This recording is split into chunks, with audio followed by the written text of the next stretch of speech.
ನಮ್ಮ ರಾಮನಗರ ಜಿಲ್ಲೆಗೆ ಒಂದು ದುರಂತವನ್ನು ತಂದು ಒಡ್ಡಿರ್ತಕ್ಕಂಥ ಒಂದು ರಾಮನಗರ ಜಿಲ್ಲೆಯ ಜಿಲ್ಲಾಧಿಕಾರಿಗಳಿಗೆ ಸಲ್ಲಿಸಿರ್ತಕ್ಕಂಥ ಮೊನ್ನೆ ಸರ್ಕಾರದ ಮುಖ್ಯಮಂತ್ರಿಗಳು ಹೇಳಿದ್ರು, ಪ್ರತಿಯೊಬ್ಬರು IAS IPS ಅಧಿಕಾರಿಗಳು ಅಂಬೇಡ್ಕರ್ ಸಂವಿಧಾನ ಬರೆದನ್ನು ಓದಬೇಕು ಅಂತ.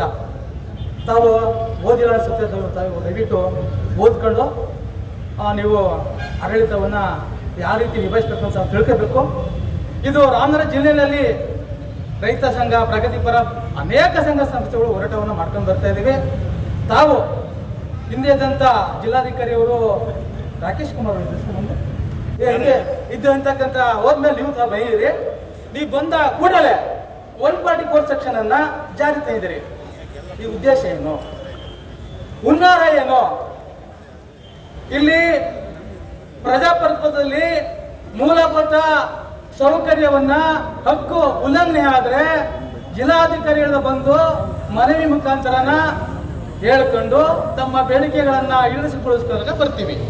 ಇಲ್ಲ ಒಂದು ರೀತಿ ನಮ್ಮ ಸಮಸ್ಯೆ ಬಗೆಹರಿದಿಲ್ಲ ಅಂತಾದ್ರೆ ಹೋರಾಟದ ಮುಖಾಂತರವನ್ನು ಪಡ್ಕೊಳ್ಬೇಕಾಗತ್ತೆ. ಆದ್ರೆ ನೀವು 144 ಸೆಕ್ಷನ್ ಅನ್ನ ಜಾರಿಗೊಳಿಸಿ ಯಾವುದೇ ಒಂದು ಸಾಮಾನ್ಯ ಮನುಷ್ಯನ ಹಕ್ಕನ್ನು ಪಡ್ಕೊಳ್ಳೋಕೆ ಸಂವಿಧಾನ ಅಧಿಕಾರನೇ ಇಲ್ವಾ, ಅವಕಾಶನೇ ಇಲ್ವಾ? ಮತ್ತೆ ನೀವೇನು ಬೈದಿರಾ?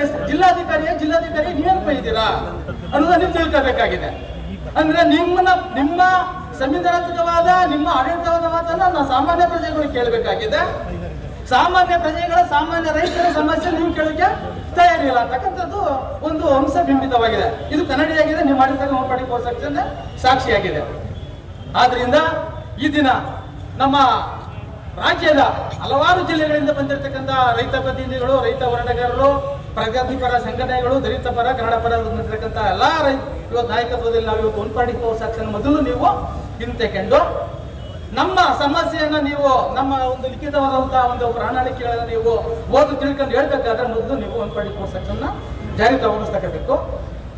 ಹಾಗೆ ಈ ನಾವು ಒಂದು ನಮ್ಮ ಹೋರಾಟಗಾರ ಬರ್ತಕ್ಕಂಥ 15 ನಿಮಿಷ 20 ನಿಮಿಷ ಬೇಕಾಗುತ್ತೆ, ಇತ್ತಿನ ಒಂದು 20 ನಿಮಿಷದಲ್ಲಿ ಹೇಳಿದ್ದಾರೆ. ನಾವು ಪಾದಯಾತ್ರೆ ಓಡಬೇಕಾದ್ರೆ ನೀವು ರೈತರ ಮಕ್ಕಳೇನೆ, ನೀವು ನಮ್ಮ ಕನ್ನಡಿಗರೇ, ಆರಕ್ಷಕ ಸಿಬ್ಬಂದಿಯವರು ಸೂಕ್ಷ್ಮವಾದ, ಪಾರದರ್ಶಕವಾದ, ನ್ಯಾಯಸಮ್ಮತವಾದ ಧರ್ಮ ನೀತಿಯನ್ನು ನೀವು ಪಾಲನೆ ಮಾಡಬೇಕಾಗಿದೆ. ತಪ್ಪು ಮಾಡಿದ್ರು ನೀವು ಕೂಡ ಹೇಳಬೇಕಾಗಿದೆ.